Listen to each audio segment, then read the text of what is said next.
ओम शांति। शिव परमात्मा के लाडले कोटों में कोई भाग्यशाली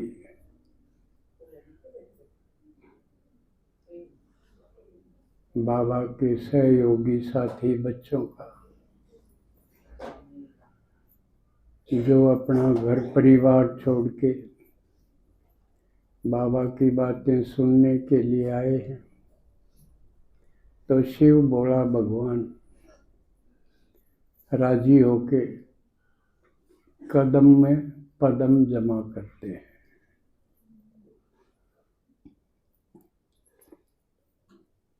लेकिन क्या हर कदम में, कौन से कदम में पदम देता है बाबा? या किते हम गाम गमीने जावा उन कदमों में भी पदम देगा?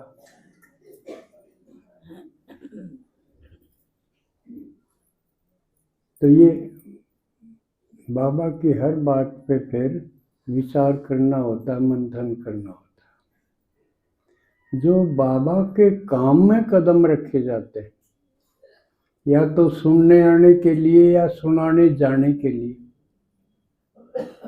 या यज्ञ के किसी काम के लिए, बाबा ने जो यज्ञ रचा है इसके किसी काम में सहयोगी बनने में जो कदम उठाए जाते हैं, रखे जाते हैं, उनमें पदम है।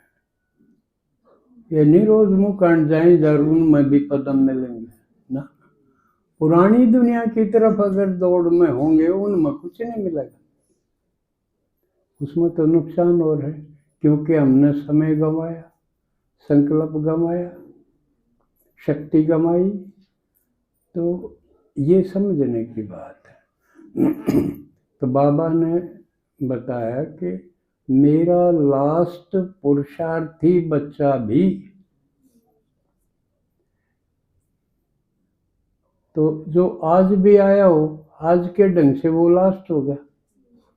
वो भी आज की पुरानी दुनिया के कितने भी साहूकार हों, संपत्तिवान हों, उनसे बहुत अच्छा है, बहुत भाग्यशाली है वो।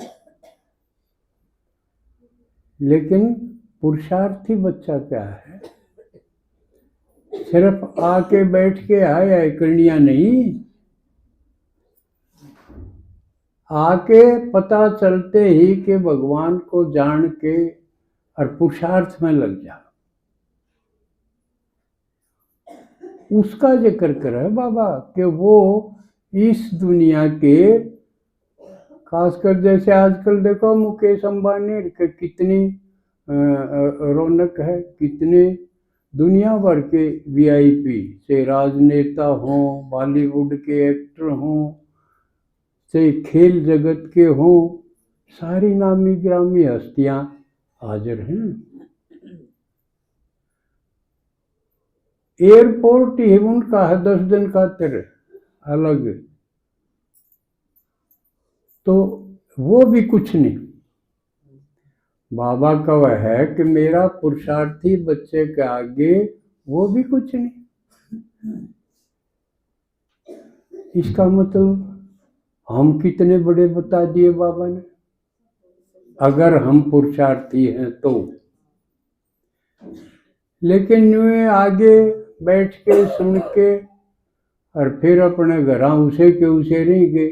पुरुषार्थ अगर नहीं करना तो फिर किसी काम के नहीं, फिर तो पुरानी दुनिया से भी बुरे हो गए।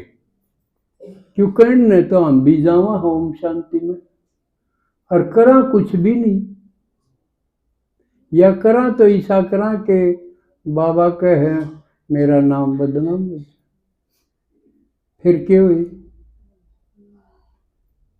पुरुषार्थ का मतलब क्या है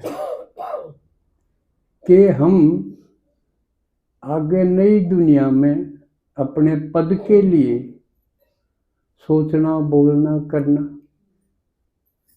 उसके दो तरीके हैं।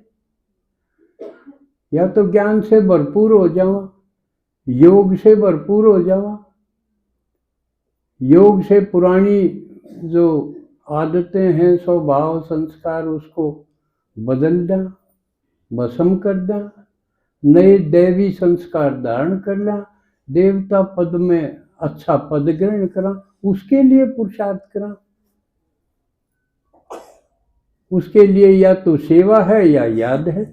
हर मुरली में बाबा दो ही बात कहा, याद और सेवा। अब याद से विक्रम भस्म होंगे, रोगी की जगह निरोगी हो जाएंगे। योगी वो जो निरोगी।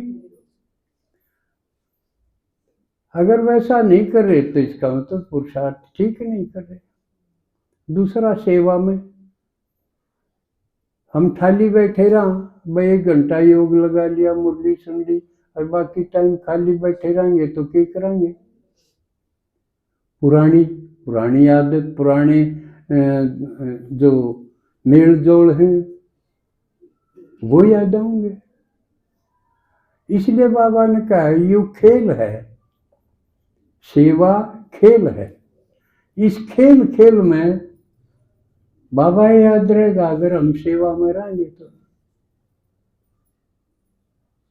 इसलिए सेवा में रहना बहुत जरूरी है। क्यों? सेवा टाल कर दी तो मुरली सुन लेंगे, बाकी ना मात्र को करना, भाई योग लगा लिया 1 घंटा,